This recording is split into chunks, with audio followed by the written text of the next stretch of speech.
It's that time again. Okay, where are my notes? Here we go. 17 centigrade, which is 62 Fahrenheit, 94% humidity, 10-15 millibars on the barometer. Where are we? 94%. And the flag, that's humidity, 94%. The flag, it's dark. It's 5 in the morning, 5 o'clock in the morning. Do you remember the DJs laughing at that record, the lyrics? It's 3 a.m. in the morning. Well, it wouldn't be 3 a.m. in the afternoon, would it? I mean, let's be, sensible when we're writing lyrics. The flag, I can just about see it, is, there's a wind, a breezy wind from the east. So that's not too bad. I can't see what the sky is doing. It looks cloudy to me. I've been awake since 4. Well, you know me, why not? Actually, I've been awake since 3. I've been up and about since 4. Funny old life, isn't it, as you get older? When I was 18, in my teens, I could go to bed at sort of 2 in the morning, and I was at work at 8:30 the next day. If I went to bed at 2 in the morning these days, I'd need a week off. I'd need a week in bed to recover. I don't know.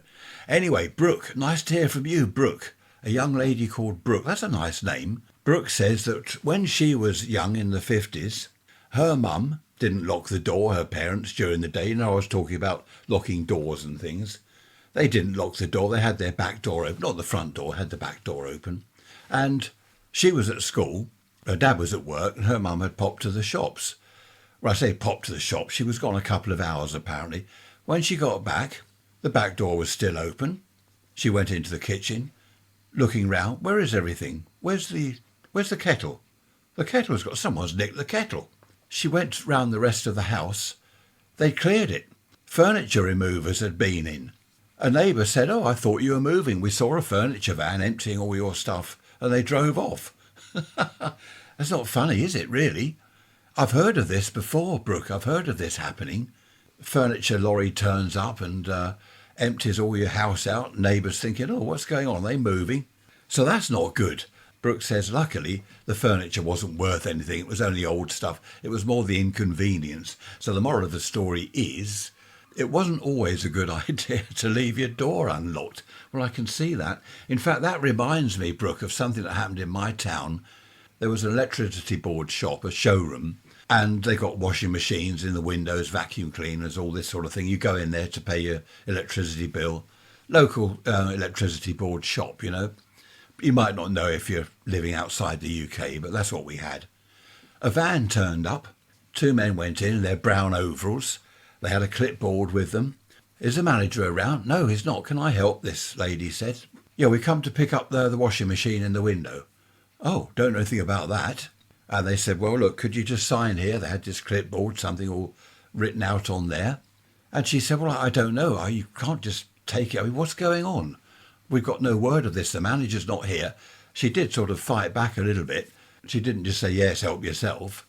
Anyway, they said, look, why don't you phone this number here, head office, and they'll tell you, they'll confirm it's all right. So she did. She rang this number and someone answered, head office, hello. Probably not like that, head office.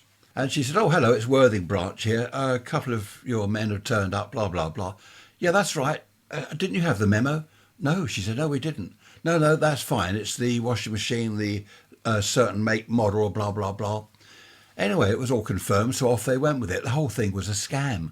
The head office phone number was actually a phone box down the road. Someone was waiting by the phone box, answered it and said, head office, can I help you? Good afternoon, good morning. So that was good, that worked. Of course, it was a plain van. Anyway, that was it. They loaded the washing machine up and disappeared. It just shows to go, as my old mate used to say back in the 70s. It just shows to go. Mac, nice to hear from you. Mac's talking about ripped jeans.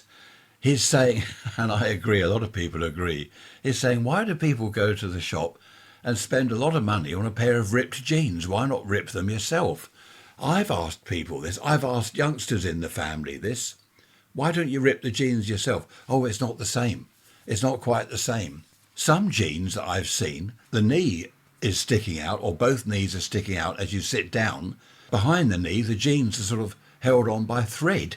I don't know. I don't understand that, Mac. I know what you mean. They are popular. Loads of people wear ripped jeans. In fact, Tricia does. She's got some shorts that are ripped. And I've said to her, look, I've got a Stanley knife, get yourself a pair of jeans. I'll carve them up for you if that's the fashion. I must admit, they can look quite good on the right person with the right sort of other clothes. They can look all right. I wouldn't like ripped jeans. Actually, I say that, I have got a pair of terribly ripped jeans. I use them for jobs in the garden, creosoting the fence, wood treatment stuff that I splatter as much on my clothing as I do on the fence, and on the grass. So I do wear ripped jeans. But that's interesting, Mac. You're quite right. Why do people go and spend money on torn clothing when you can tear it yourself? I forgot to mention, it's Wednesday, by the way. I've got to get this episode on at 8 o'clock. It's Wednesday. The reason I'm doing it today and not yesterday is the computer. I won't go on about the computer, but I've been having a nightmare. Nothing wrong with the computer. It's fine. It's me. Well, it's not me. I've got this sync.com thing, where everything's stored on that. And I mucked it all up. So I had all my photos and music and everything in folders. It wrecked the whole lot. Well, I wrecked the whole lot, let's be fair. I wrecked the whole lot. And it took me all day yesterday trying to put things right, which I've now done. That's enough of the computer. It's up on its shelf there in its place. It's only a small thing and it's all working beautifully. Guess what I heard on the news the other day? Why do people say that? Guess what? Or I'll tell you what, or you'll never guess what. Well, of course you won't. You don't know what I'm talking about. 8 pubs every week are closing. Now, this has been over the first half of this year. 8 pubs every week are closing. And this is the headline, amid rising tax and labour costs. There we are. I've talked about pubs before.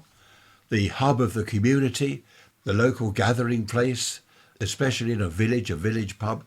8 a week. That's more than one a day, obviously, isn't it? It's 1 point something pubs a day. Isn't that awful? I don't know what's happening to the country. We're known, aren't we, the world over for our pubs and fish and chip shops and post offices and talking about the weather. It's all disappearing. More post offices are disappearing, I heard on the news. I don't know, nothing I can do about it, except moan to you. That's good, isn't it? You like that, don't you? Nothing like a good old moan. I've tidied up in here as well. I had stuff everywhere, boxes of computer bits, just the boxes, bits of wire everywhere. I'd sort of wrecked the place. Anyway, that reminds me. Hello to Brian Smith from North Carolina. There's a coincidence, if ever there was one. Brian Smith is on holiday over here in England. He's spending a couple of days in London and he's going to go to Arundel Castle. Nice to hear from you, Brian. Thanks for your email. I hope you enjoy London and especially Arundel Castle. It's lovely, Arundel Castle. If you're out that way, go down. There's a long road. I think is it Mill Lane or Mill Road from the castle. If you get time, go down there to Swanbourne Lake. I'm always banging on about Swanbourne Lake, aren't I? And there's the wetlands place there, wildfowl place. Oh, and I nearly forgot, he's got his daughter Gladys with him. Hello, Gladys, if you're listening. So, yeah, lovely to hear from you. Brian Smith from North Carolina. Thanks for all your emails and messages. Rants@protonmail.com. Oh, who was it? Several of you wanted to see trail cam footage. I've got the trail camera thing in the garden. We've had Mr. Fox back again. I've yet to put the video together. It's at night, so it's only a sort of black and white video, and it's only half a minute long, but it's the fox, and it's really nice. It's a pretty close-up of the fox. So I'll be putting that on raiserants.info under the videos page. Obviously, it wouldn't be under anything else, would it? It's a video. Happy days. So look out for that, raiserants.info. Mr. Fox visiting our garden.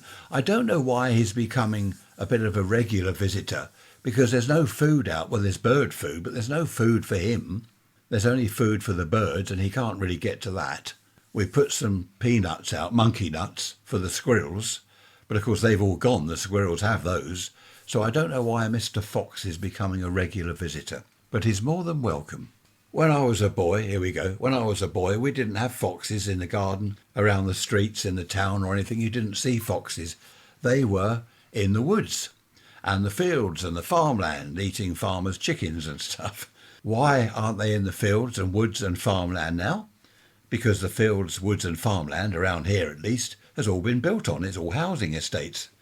This is something else I've been banging on about. So where do the foxes go?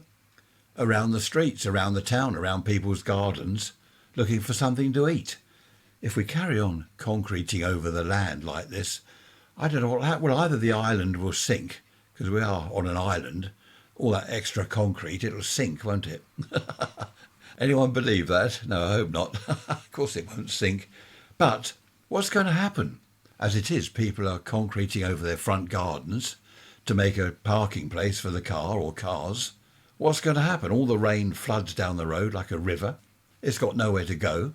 We keep on concreting over fields and woodland, and anyway, I don't know what's going to happen. It's a shame, but this is obviously why the foxes are now poking around our back garden rather than in the woods, because the woods have gone. I've bored you enough. I am going to disappear. Trish and I are going to sort out some breakfast.